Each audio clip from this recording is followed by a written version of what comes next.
How kind of accurate one? You see the change. Welcome everyone.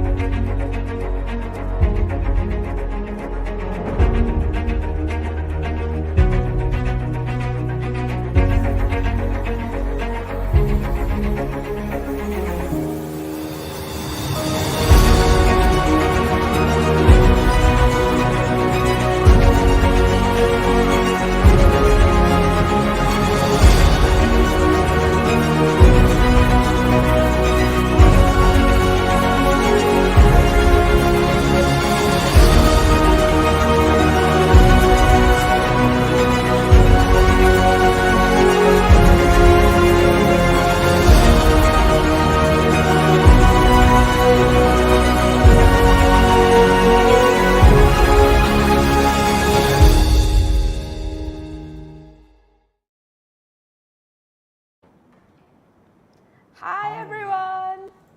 Hi everyone. back. Hello. Hi Daniel. Wait, I thought, okay, I'm supposed to do the opening, sorry. This is Fish, Tyler, and we got Chris here! In the house. Crack-a-lacking here! usually our first commenter, but then our boss has taken over his comment.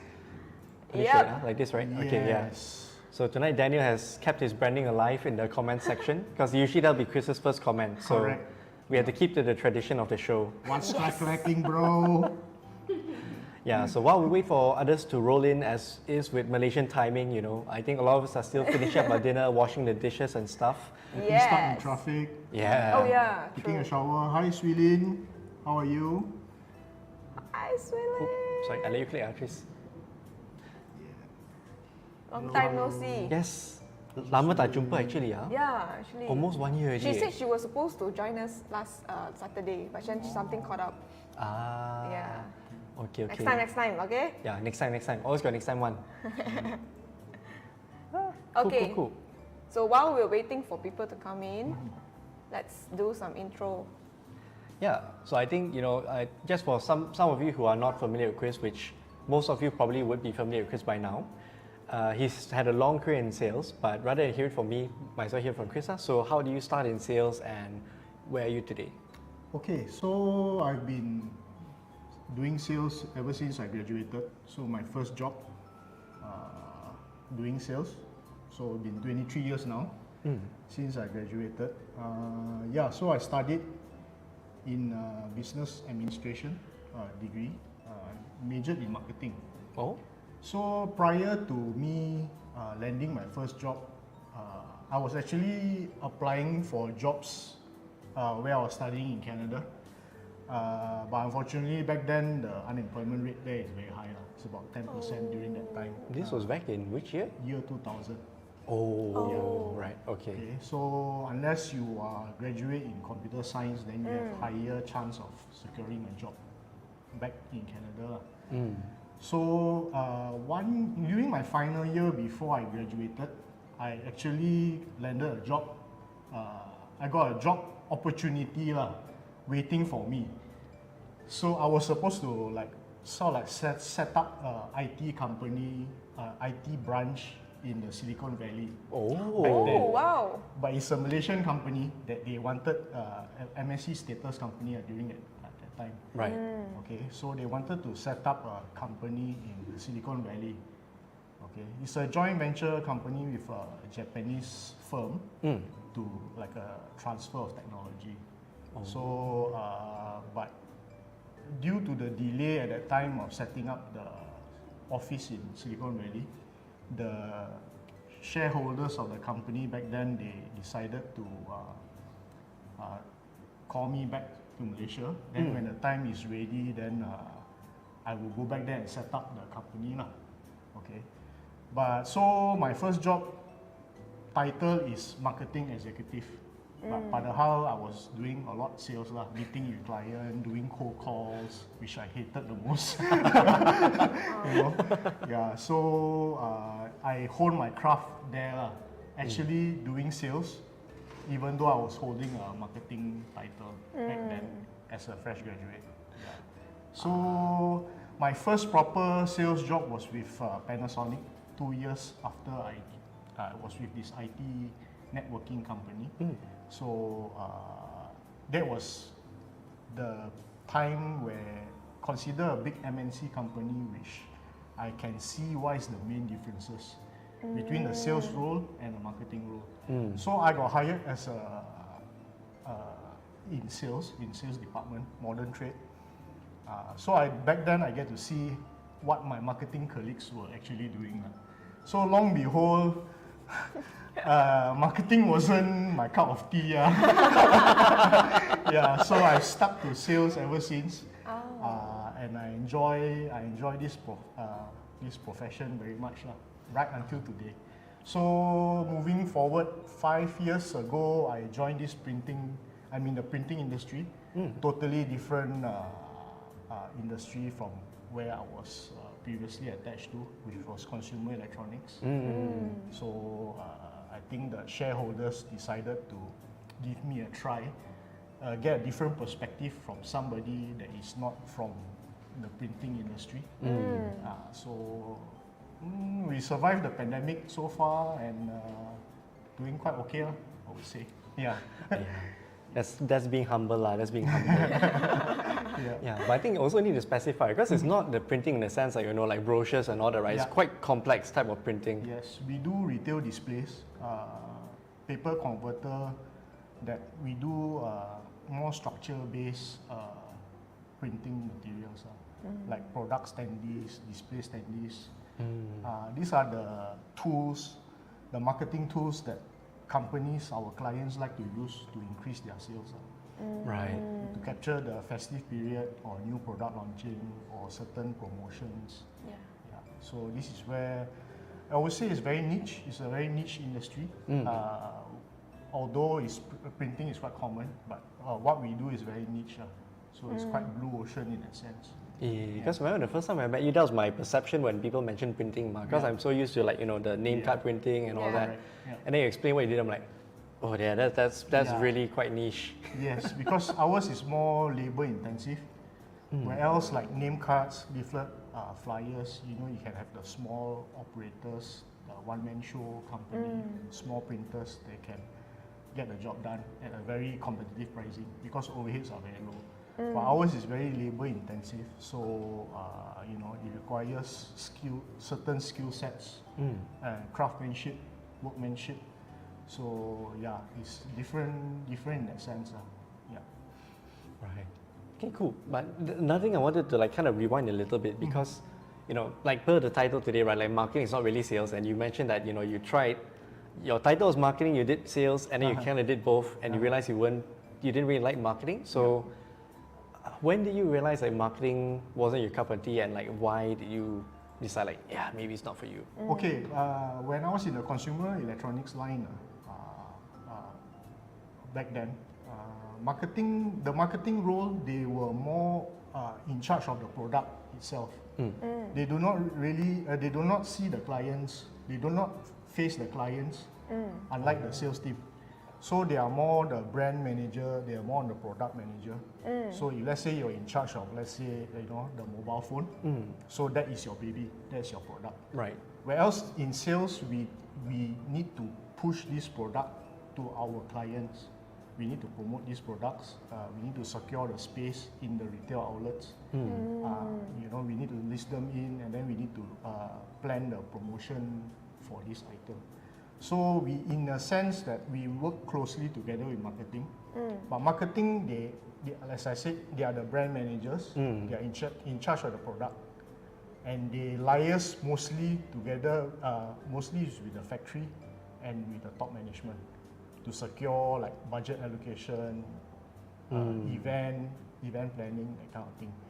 Whereas sales is, we deal with the clients itself, customer engagement, dealing with the client, proposing, proposal stage, getting the sales in to make sure the product is being sold out to the market. Yeah, the sell in, sell out process is done by sales. Yeah. So marketing, you can say, is more office-based, whereas sales, you have to go out and meet your client and get the deal done, Yeah. secure the deal. Remember my old boss has a saying, if you see a salesperson sitting in the office, he's not doing his job. He has to be outside one. Yeah, Yes. yeah. So you can say I'm more of the outdoor type. I cannot stay in the office and do paperwork or, I can, but that is not my strength. My strength is more on interacting with the client, interacting with people, meeting new people, and stuff like that. So, yes. So, moving forward to my current role, I deal with a lot of product managers. So, I deal with the marketing side.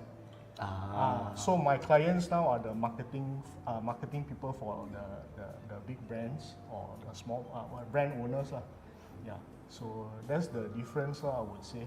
So management strategic decision making done by marketing side, more indoor based, where else we are more frontline.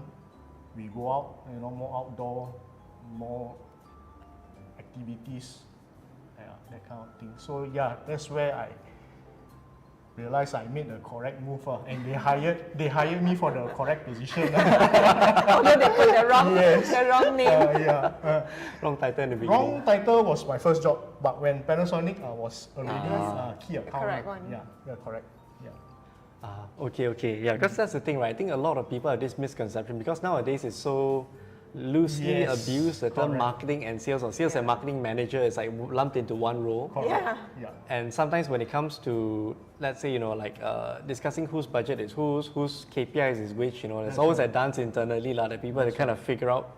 I would say marketing is more closer to the top management, the stakeholders, the decision making. A lot has to come from marketing.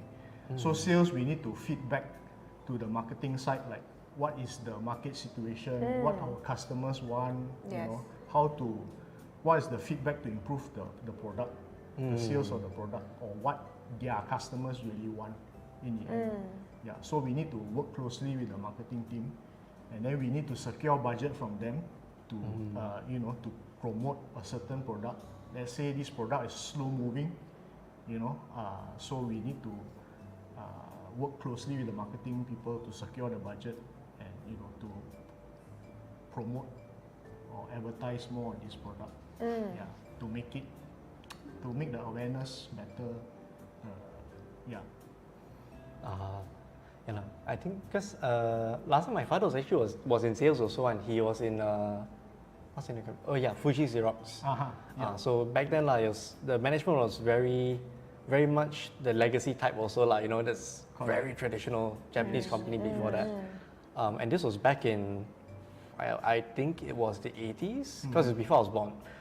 So his manager, and he also explained to me the same way. I said the way sales and marketing should work together in a perfect setting. Nowadays everything is shifting so quickly, it's hard to get the right environment. But typically, if you were to put it on a basketball court, right, it kind of looks like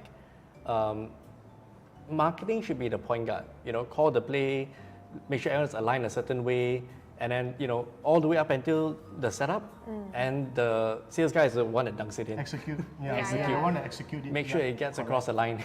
That's right. Yeah.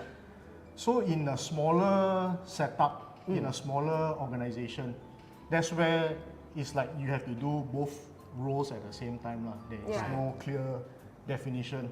Basically, you one leg kick. That means marketing also you do to promote the brand and also meeting the client. So in a smaller setup, it's more like rojak together. But in a big organization, then you have clear defined separate job roles and titles. Like even talk about branding, back then we used to have an A&P department, Right. which is also in a sense considered as marketing, but they even split it up that A&P department, you're in charge of the advertising of the branding and stuff like that, but the product managers will just handle strictly on the product alone. So even marketing alone, they can even branch out to even smaller sub departments, so to say. Correct. Because I think nowadays it's like It's a lot of different funnels in, right? Because you've got your digital funnel, you have your offline sales where it's your offline marketing where it's event, like you said, through events. You mentioned to us some clients that you talk to that they do events or not as well.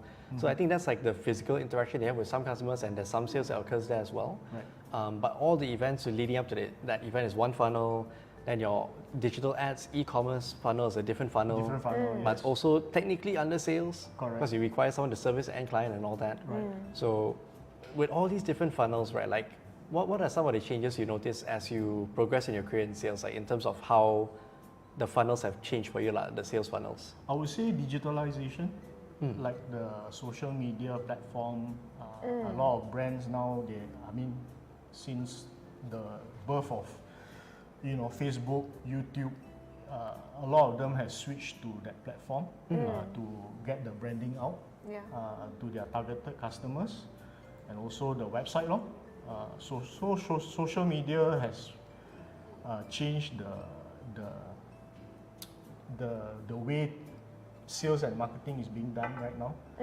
So not so much on the traditional, below the line activities or printed ads, but now they're going to digitalization. So that's the biggest change. Like even now, people are going into e-commerce, like your Shopee, Lazada platform, that kind of thing. So it's definitely different. It's changing so fast that you have to keep up with what the current trends are. So I would say that has changed the way typical sales and marketing organization or department will function. So now they focus more on the digital platform and not so much on what you see on the shopping malls and physical retail outlets.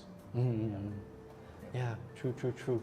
I think that's why also now it's like a bit mixed up with sales and marketing, because now that all the e-commerce, the social media, people are also selling there already. They don't actually need a salesperson talking to them. So it's like rojak, one fella can handle both, that kind of thing. Yes. But do you think that some of the products or some of the category or industry actually still need someone to actually go talk to people? Definitely, in my industry, we cannot sell online because at the moment we do not have any ready-made goods. It's all custom made. Everything is custom made from start to finish. So there's no ready product. So we're like a carpenter. Instead of doing furniture made out of wood, we are doing out of paper. So that's not something you can advertise your services, but there won't be any transaction there. So it's different. You still need like a salesperson to go and like meet the client, discuss what they want, what they require. That kind of thing. Because I remember you were telling me this story as well, where I think, like for example, like the printing part of it, right? Like sometimes they give you the design, the color is different, and then they explain to them when you print it, the color will look a bit different. So in the design, you need to change the color a bit and all that. Which I really can't see a way it can be explained online. Where they can just custom and then order themselves and it comes out exactly how they want it. It still needs that touch to get it the way they want it. Right.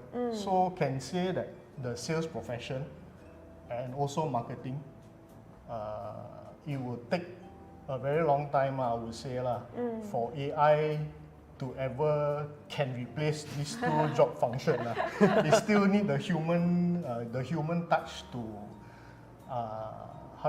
to carry out this job. True. AI probably you can get all the information, but the dealings you cannot like a robot, automated sales and marketing. I don't think it can work. But even like telemarketing, for example, end of the day, as a consumer, right? I don't know about you all, but I do not like talking to the machine. Especially when you call banks or whatever, right? I do not like talking to the machine. It irritates me. I still prefer for customer service to be an actual person that I'm talking to. Yeah, honestly, like you're talking about those core menus, right? Where it's like one Press for one. for Yes. lost card services, you press one. Correct. For banking services, you press two, and all that. It'll Like take ages. I find it very annoying. yes, and especially when it's urgent, right? I feel it Yeah. just boils up even more until the time where I finally press the right buttons to get to the right person. Yeah.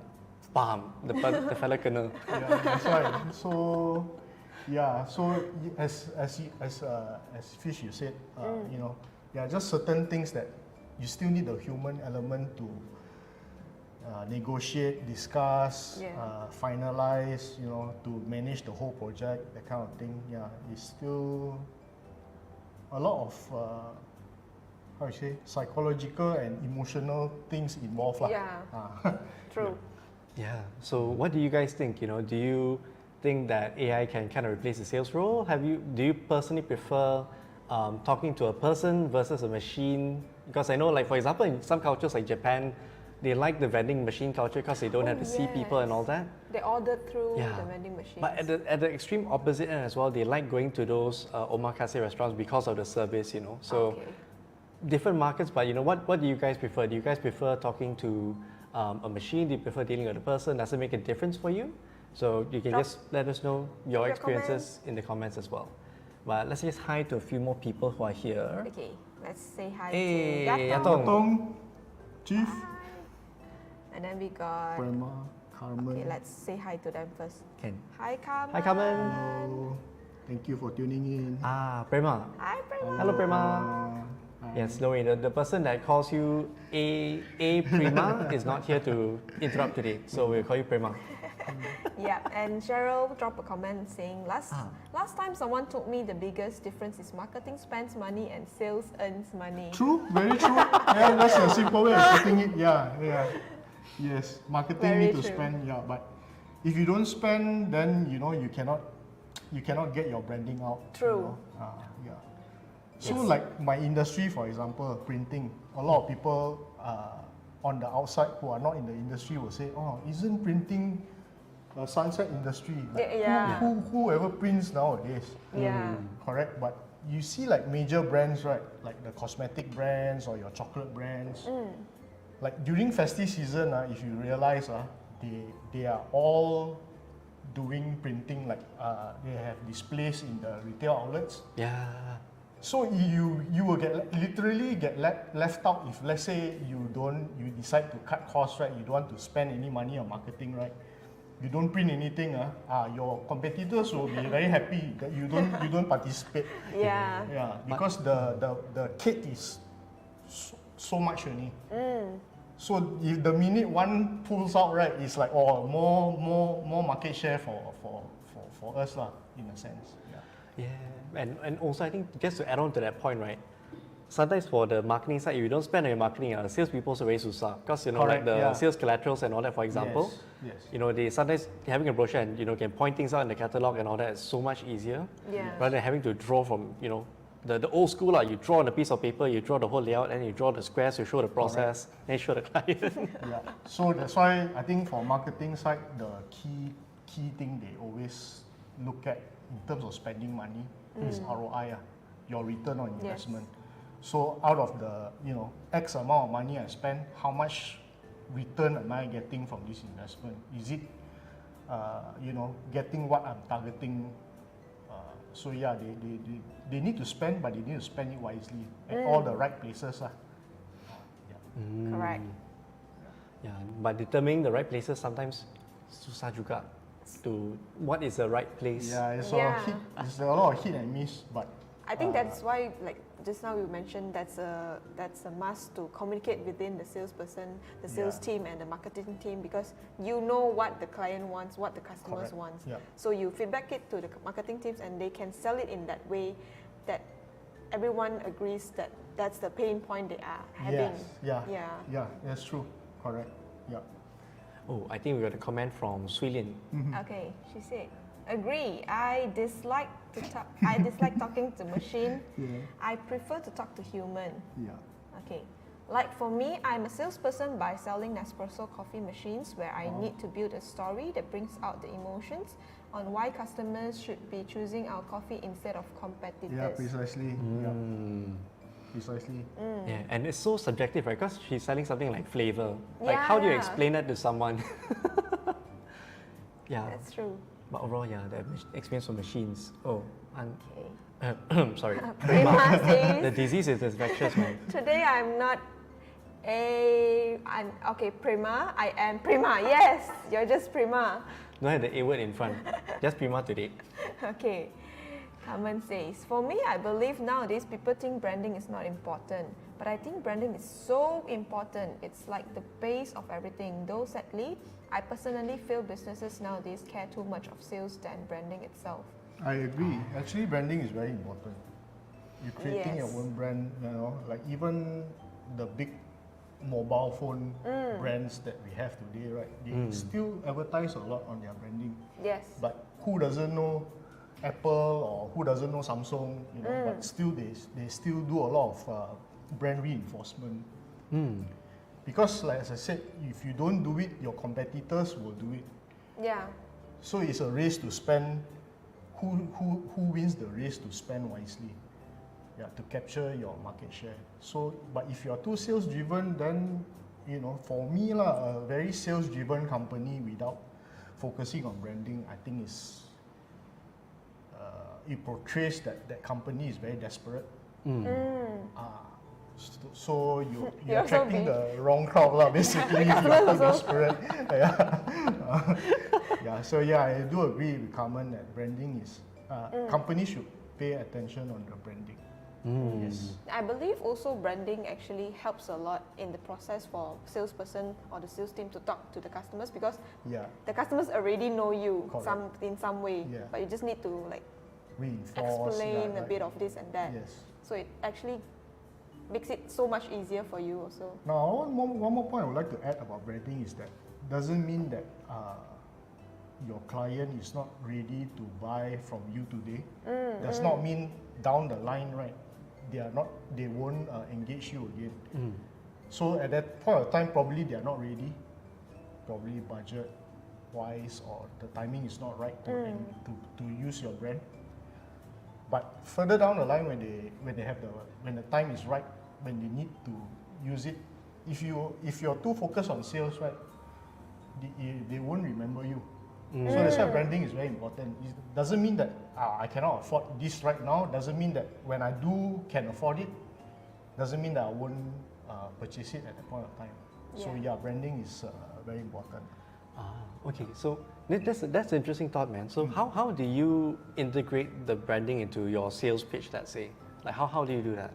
Okay, since we are custom made, something like a custom made Product. manufacturer, we custom make products, right? So our branding comes from the quality and also the word of mouth referrals from our clients lah. So majority of our clients, most of it are long-term customers that we've dealt with since a very, very long time ago lah, easily 20 years. Right. So, and the beauty of it is that marketing people, they don't stay in a company very long. Oops. Yeah, so when they jump to a different company, if we are not their existing vendor, then it's easier lah. They can just, I already dealt with Tyler in my ex company, so I already know your quality. I already know what you can do, what you're capable of doing. So if it already meets your standard requirement, your benchmark, your quality requirements, right? There's no reason if they're not happy with your service, right? There's no reason why they won't engage you again in their new company. Yeah, so that's how we do our branding, and also in terms of the website, we are ranked. If you type, let's say, POSM Malaysia, Right. we are ranked on the first page. Wow. Yeah. SEO put on point. Because it's so niche. Yeah. So SEO on point. So that helps with our branding also lah. Yeah, and also the word of mouth, because the clients that we do, they are quite particular on their branding. They are big brands also. So once they already know your quality, right? Because see, humans, one thing about humans, we are very habitual. Yeah. If you are used to dealing with a particular person, right, you want them, even though they don't provide such a service, right? So, can you do? No, actually, if you can do, you just do it, lah. You know, they want the convenience, lah. There's convenience, lah. People like the convenience. Yeah. They are already comfortable. They know you, right? Then it's easier to build your brand that way. Word of mouth, you know, positive referrals. Yeah. So that's how you build your brand. When you start Definitely up. one of the best way. Yes. Yeah, I feel like that's something, you know, especially a lot of the, let's say the fresh sales guys are, you know, very hungry to make their money and get the commissions and all that, right? Which, in all fairness, I think sometimes the system is set up in a certain way that where they really push to do the volume lah. And sometimes, you know, in lieu of the short-term benefit, they sacrifice a bit on the long-term branding side lah. yeah. You know, like the relationships and all that. Some Yes. things are not managed the best. Yes. So let's say if you're a young salesman, or let's say a new business owner lah, where you have to like suddenly start doing your own sales. That's a very good question. So Like, how do you balance that? The quick win you- versus long term. the best way is to how you say, you prioritize your key customers. Okay, you always go for the lower hanging fruit customers first. The easy, those that you can secure the deal the fastest, right?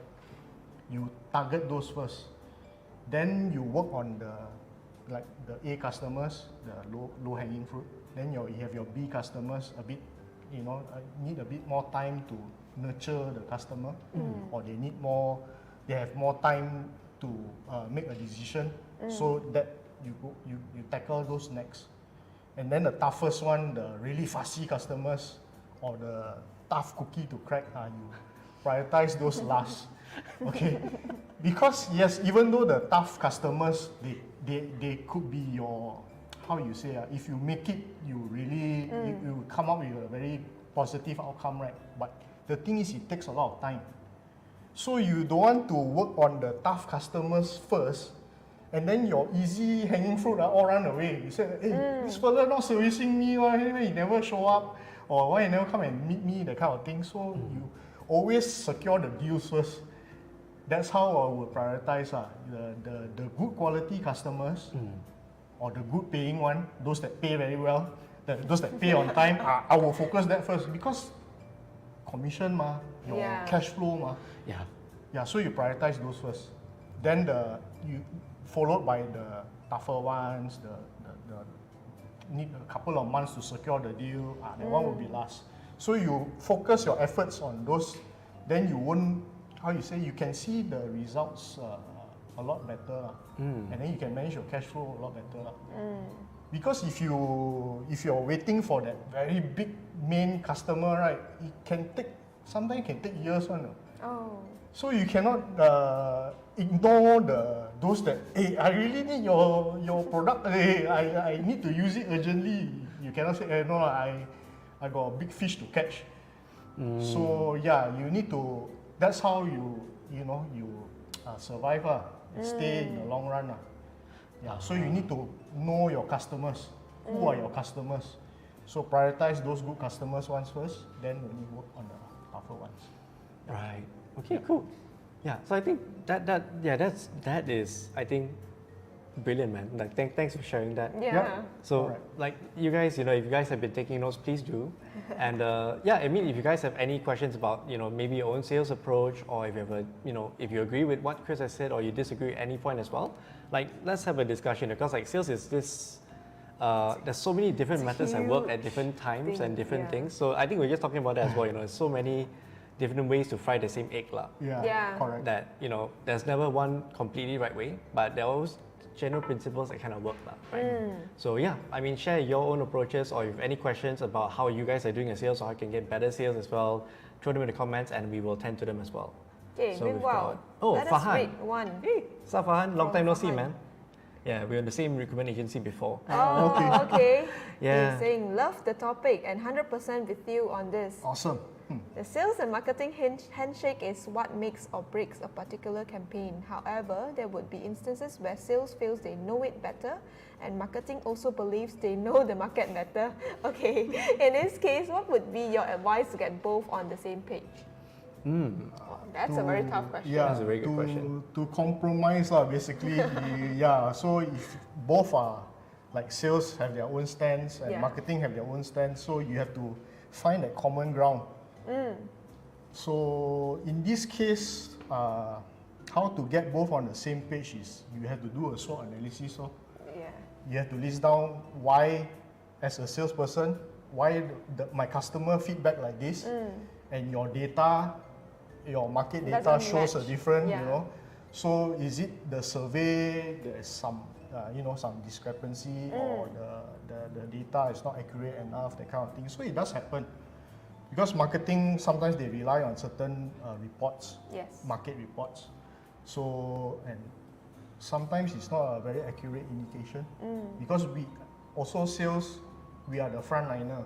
Yes. You know, maybe for why we decide to make certain decisions is maybe our customer at that time is facing this issue, and this customer is not part of that survey from marketing. So you know the story doesn't jive because my customer might be different from Tyler's customer, Betul? even though we are in the same department, right? Yes. The characteristics is different. Yeah, so maybe it works for his customers, but my customers is different. So yeah, so you need to find the common ground. So I like to always say you need to find a win-win situation for both. Yes. So to find that compromise, that okay, marketing you get what you want, sales also we get what we want, customer also they get what they want. So it's a win-win situation. Yes. But So yeah, you want to look at the benefits more that outweighs the cons to get on Yeah. the same page put it this way. Yeah. I think most of the times, maybe marketers have probably a bigger picture of the whole industry on how it's going. The product movement, Yeah, correct. but maybe salesperson have a more detailed solutions to everything. Yeah, So I think that's how maybe we can compromise on that part. I would say it works both ways So it's not just selling your idea to your client, but Yes. you also have to sell your idea to the management, marketing team, you know. So it works both ways. That's why as a salesperson it's very important, or even marketing, you always have to think about a win-win situation. You Yes. cannot be too rigid. You have to be like a rubber band. When you need to be hard, you need to be hard. When Yes. you need to be flexible, you can be flexible. Yeah, so depending on the situation, because market situation changes very So quickly. rapidly. Very quickly. So even like, I'm pretty sure like for you all in digital marketing, what works yesterday might not work today. Yeah. Yeah. And what worked yesterday might not work today. Oh, but there's even situations where what works today for this client doesn't work today for this other Correct. client. You know, Yeah. it's Yes. totally different as well. Yeah. So you cannot always stand your ground. You must listen to both sides of the story. Yeah. Agree with that. Oh, we got a comment from Richard. So Richard Kerr says, a good marketing team helps to build the brand so that it's easier for the sales team to close a deal. Yes, agreed. Good one. Truly agreed. Yeah. Yeah, that's why it has to be hand in hand. You Yeah, know, hand in hand. and that's why I think like actually when you were sharing your point as well, one experience came to mind. So I used to consult on the marketing strategy for this software company, right? They used to do HR systems and all that. Okay. I was working with two teams. So there was a sales team, which is basic pre-sales, and there's a customer success, which is post-sales lah. Okay. And that's where it got a bit sticky because I realized like, marketing, but there is a pre-sales and post-sales team, and they both see things differently also. Differently, correct. Yeah, because Yes. one person sees the problem to solve, Yes. and the other see what happens when the problem gets solved, what other issues come up. That's kind of where I realized my data did not intersect with theirs. Because based on the market survey, you could tell that there's certain size of clients and all that were necessary. Yeah. But what they were seeing was, what they both agreed on, was that it's kind of enterprise level clients But for new departments, that's the ideal client lah. All the portfolios they've handled, or they try to sell and all that. Because some guys, they talk to big enterprises, 2 years also haven't closed the sales yet. Yeah. 2 years, and I was like, usually for B2B, it's also like maybe 3 to 6 months is a fair number, I think, for very intricate systems. Right. But 2 years, I was like, yeah, then there's something not right about what we're targeting lah. That must be. So I said, okay, so give me a feedback that your clients have shown you, and your sales number. What I needed to see was who had the best experience, the quickest to solve the problem. If those intersect, pass me those clients, and I want to study what they do.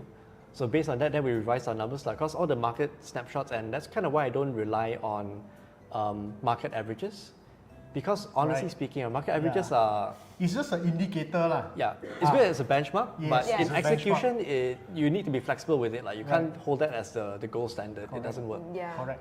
Yeah, absolutely. It irritates the salespeople. Yeah. Yeah. So I mean, those of you guys who do your sales, right? Like share your stories as well. Let's say some of your pain points in working with marketing.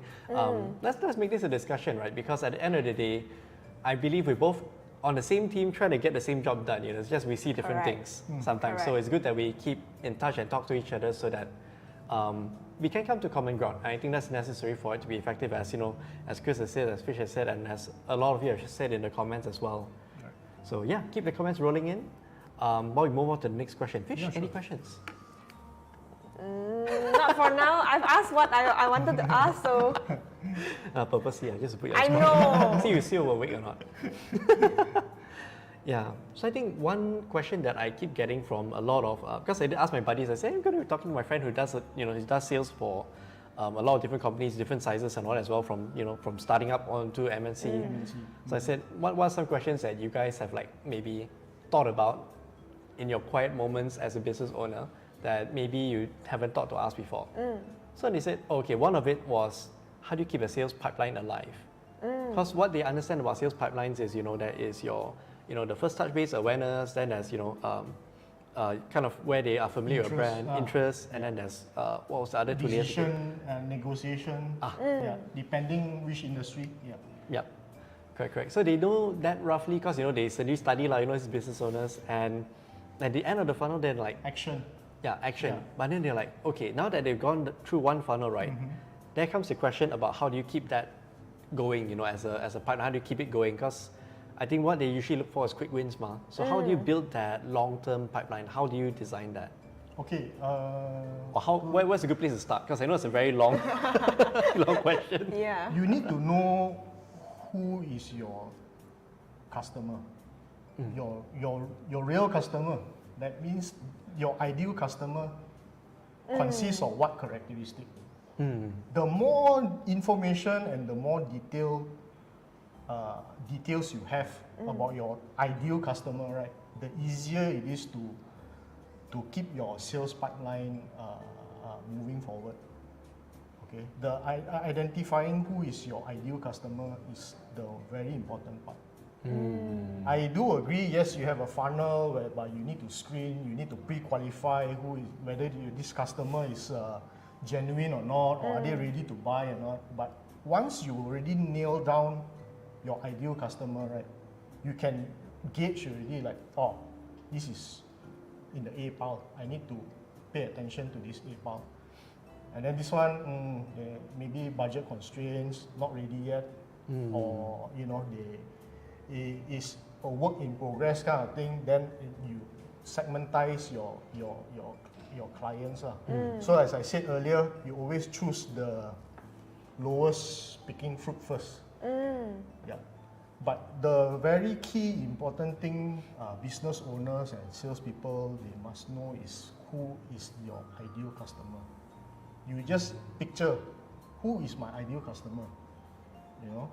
What demographic, what is their buying behavior, what is their lifestyle.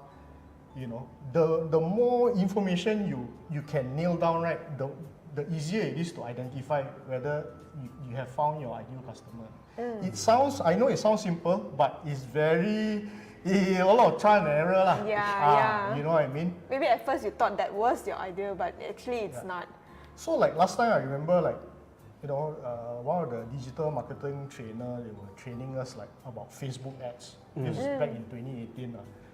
So basically, yes, that's how you identify who is your ideal customer. Your Facebook ads, right, you got a lot of criteria, right? Yes. Which location, maybe which age group, whatever lah. Language spoken, all that also. You know, so all this it actually makes a difference one. You need to really know who you're targeting, who is your ideal customer, which industry, you know, what position, that kind of thing. The more detail you can identify, then you know who to target straight away, you know. I disagree with those salespeople that say, who your customer? Oh, everybody got money, is my customer. What? No, it's not. You know? If you're selling Evian water, right? You think everybody will buy Evian water? No, what, right? Yes. Just because everyone drinks water doesn't mean they buy your water. Correct. Yes, correct. Correct. Why would they buy Evian water and why would they not drink, let's say, Any brand other X? brands, You yeah. know, so they are targeting specific people. So yeah, to keep the sales pipeline, you need to attack. You need to identify and approach all this. Who is your ideal customer? Then you can sustain. But if you don't start, everybody who got money is my customer, then wow. But those I feel right. The like, world population is how many billion? Cannot be wow. Yeah. if that were true, then don't have to work so hard lah. You just put your bucket, Precisely. put the water out there, count in, everything Yeah. sells by itself. Yeah. I feel like for those people, right? I mean, I used to think that way as well at one point, right? Because you know, you in that mindset where you're very optimistic. Maybe because I was just starting out also, like, I think that was kind of where I was like, oh, sounds really good, man. Like the product sounds really good. This was really thought out very well. I'm like, wow, I really believe the product can work, man. Why would anybody not buy it, right? Yeah, like this is insanely good value. Like, why would I not buy this? I was so in love with my own product. Then when I sell it, then all the harsh truth hits you in the face. I was like, people tell you like, this is not what I want. This is actually, no, who wants this feature? Like this extra feature, so no point what? Great Pay point. more money for what? Great, Kena tikam, I'm like, wow, painful. great point you brought up. Actually, a lot of business owners, they only want to sell what they think or what they want to sell. It's not what the customer wants. You know, your product can be like you said. Why wouldn't anybody want to buy my product? But if that's not what people want, right, then it's not reaching the correct client. Yeah. So if you think your product is very good, you need to find those customers that think your product is good. There's those that will buy from you. Not everybody will buy a Tesla or electric vehicle, that kind of thing. So you need to streamline. And that goes back to your point of finding your ideal Yes, customers. finding your ideal customer, not what you want to sell, not what you think. Oh, I think this one can sell. Goreng pisang, who doesn't like eat goreng pisang? Yeah, there's no one size fits all product lah. Put it this way lah. Even mobile phone also. True. You will have your lovers, you will have your haters, that kind of thing lah. It's as simple as that only. Yeah, as long as if you follow any of the tech YouTuber channels, for example, right? You start understanding how divided the community is. Even iPhone, Android, then you go to each brand, like, it's heavy. You will definitely have your lovers and you definitely have your haters lah. Yeah. So you cannot be like, hey, I am so and so, why wouldn't any girl like me? That kind of thing. Cannot be more. It's a very subjective thing, right? Yeah. So a lot of business owners, they fail to realize that. Yes, your product is good, but you need to target the correct people lah. How long do you actually have to try to sell until one day you found out like, oh, actually this is not my target audience? How do you know? When to give up on a certain target when audience, to let's give say. up. Oh, good question. Because every time you go into a test, right, that's kind of where it's all based on judgment, right? Like, you go into it, you test, and then, like, at what point do you call it quits, or at what point do you think, like, maybe I just haven't tried everything yet? Yeah. I guess if your company is struggling to stay afloat, like your R&D costs, your stock inventory is not converting into cash, not being liquid enough, right? That's where you need to, is something not is working. wrong. Sometimes, right, is the timing also plays a role, right? you know, for example, during the pandemic, rubber gloves, the Yeah. demand Yeah. surge for face masks, Yeah. you know, but when there's no pandemic, there's no haze, then, you know, it's like, sometimes it's timing also lah. So it's difficult to say, you know, if you can still sustain, then you sustain, or if not, then you're fighting a losing battle lah, literally. Chris is very nice. I'll just say, you know, if you find it very difficult to make money already, then maybe it's time to switch lah. Yeah. You cannot like Switch pace, switch product. put rice maybe. on your table, then you know lah. Maybe not the right season lah. Can take it again later. Yeah. Maybe, yeah, actually correct. Okay, we So got questions. Two heads, One heart. one heart. I agree. You need to create product that solve your customers' Customers' problems. problems. Yeah. So identifying what are your ideal customers' pain points. That is very important. What you're trying to solve actually. So be it a product or service, right? Yeah. So identifying what is the main problem they are facing. You already solve half their battle. Yeah. So yeah, I agree with that statement. Okay. Oh, cool. Let's see from this. All right, Farhan has a follow-up. Cool. So as a salesperson, I find that you need to be the best seller in the world, but yet sometimes be bogged down by administrative duties such as reporting, filing, CRM, getting paid, etc. Yeah, the debt collection part, right? There's nothing perfect in this world, but how would you envision a perfect CRM tool to keep track of your leads, conversions, pipeline, customers, and billings? Oh, Oh, wow. that's interesting. Wow. I usually use Excel, Microsoft Excel, to keep track of my sales. Oh. Like I will have my target, my group target, or my company target. So you know, every day I will update it to keep track what is my achievement so far, or what is the base figure I will achieve this month, and how much more I need to work on. Ah, wow. So you actually have this, you update it daily lah. Yeah, I update it as I see there's a transaction going on, then I will update my Excel. Oh, wow. Yeah, so I already know at any point of time if my stakeholders ask me like, what is the expected closing figure, right? I can give it at any point of time. Oh, Wow. wow. So you Even my sales team, what they are actually achieving, right? I already know what they are doing. So some of them they worry for nothing one. They're like, "Oh, I think I cannot hit this month's figure, you know. But in my heart, I have all the data. You already achieved, you know. But they still think it's like not enough. So it is very important to track. So I don't use any specific software, or we don't use SAP.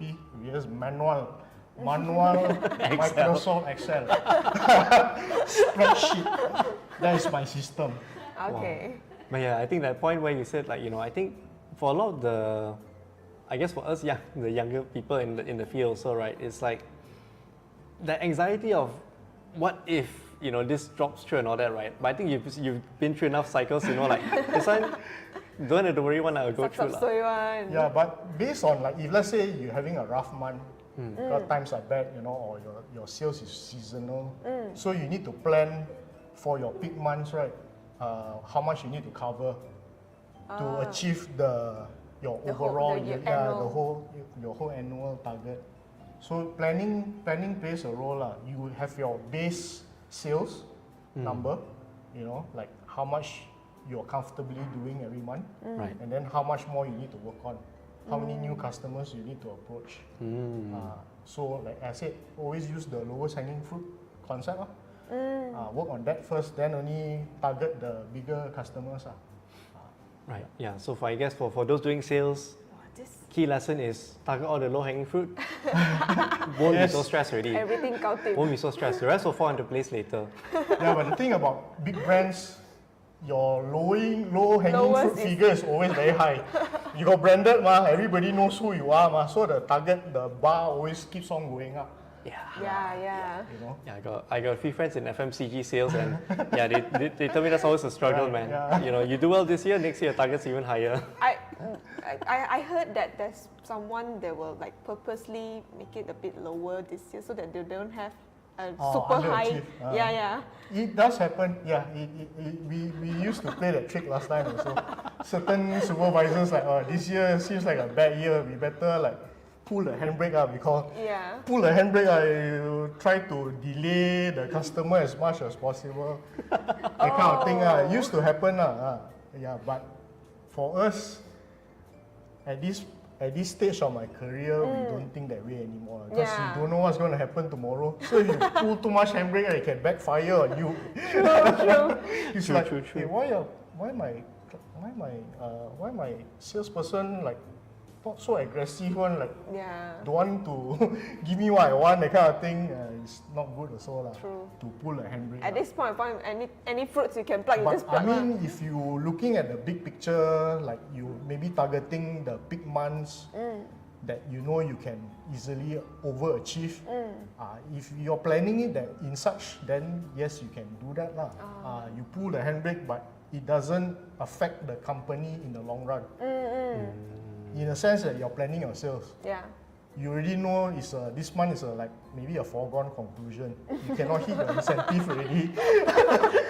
You like So why simpan bullet for that? the next quarter. Where you go all out. But I mean, you know, in this world, it's never a straight line, ma. So you know, Yeah. it's also your survival to keep your job, lah. Sometimes. Also, necessary. right, in sales, right, it's like very intuitive to like pull the handbrake. You know, in sales, right, the more you do, the more you earn, ma.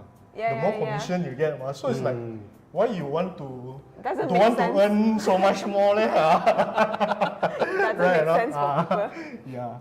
So usually salespeople, those with the correct mindset, they won't think that way, unless they are planning for the bigger picture. Okay. Oh wow. So That fast. was quick. Okay, let's read one more from Richard. It's easier to sell something that solves a problem than something that fulfills a want. Oh yeah, that's for sure. Oh. That's for sure. Yeah. You always, not only sales lah, any job in the world, Betul lah.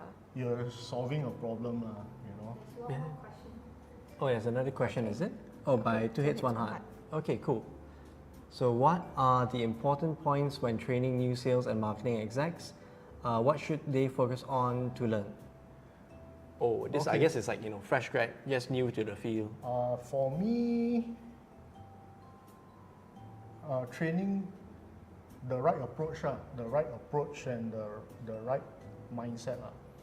So fall back to the Because- fundamentals. Yeah, fundamentals because like, yes, you will deal with a lot of rejection, you will deal with a lot of nasty customers that will, you as a fresh graduate with no experience, right, you will feel like Demotivated. maybe you are the one having the problem, but actually it's normal. You have to go through it. You have to go through this cycle. So you have your easy-going customers and you have your very fussy, demanding customers.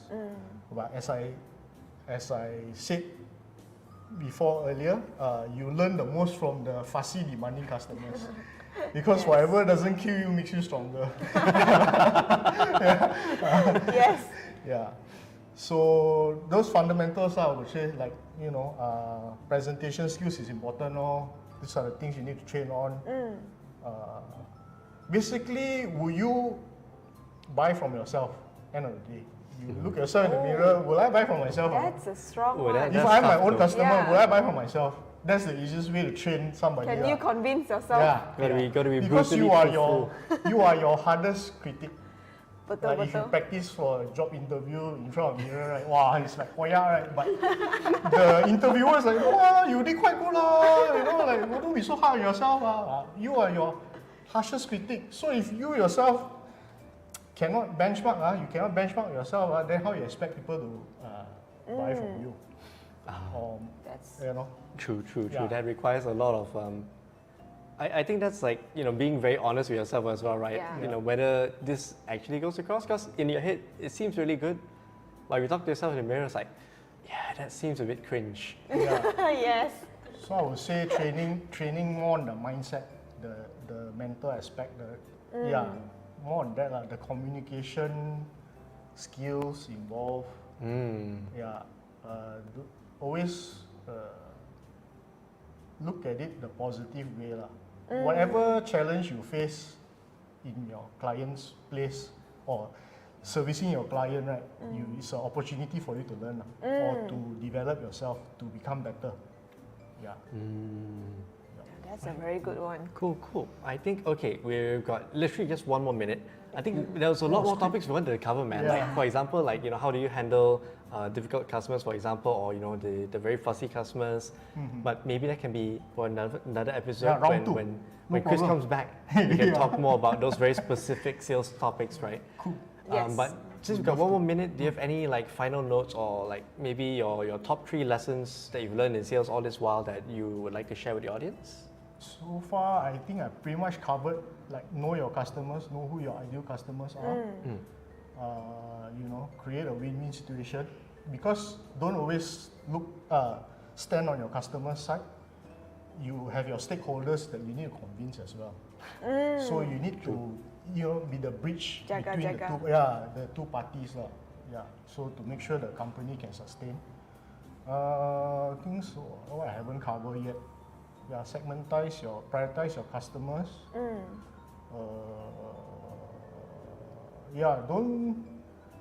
Don't sell what you don't believe in. It's one tip I will give. That's a very good one. Yeah, because if you don't believe in the product or service that you're selling, right? You cannot sell one. Yeah, it's very difficult. You can't even convince yourself. To wake up in the morning to go to work, that kind of thing. Oh, true. Oh, yeah, that's rough. That's rough. Dragging the. So you need to be passionate about what you are selling or trying to sell to your customer, and your customer can see it if you are, if you believe in your own product or not. Yeah, I think that's very key. One of the key takeaways which I haven't shared yet from this. Yeah. That's a good one. Right. Cool. So yeah, thanks so much for sharing with everyone, you so Chris. much. Glad to be here. Thank you for And yeah, if you inviting me. guys So want a fruitful. part 2 with Chris, or if any topic ideas of what else we should cover in the future, please just drop it your in the comments comments. and let us know, and we'll plan it accordingly because we've got until December. So yeah, thanks so much for joining us, all of you, from wherever you're watching, from YouTube, from LinkedIn, and do check out Chris's profile and follow him as well for more sales tips. And I mean, he's always up for coffee, Chris. So anytime, just give you a coffee at Chris. Yeah. Yep. Right, cool. So with that, thanks everyone, and good night. Thank you. Thank you, everyone.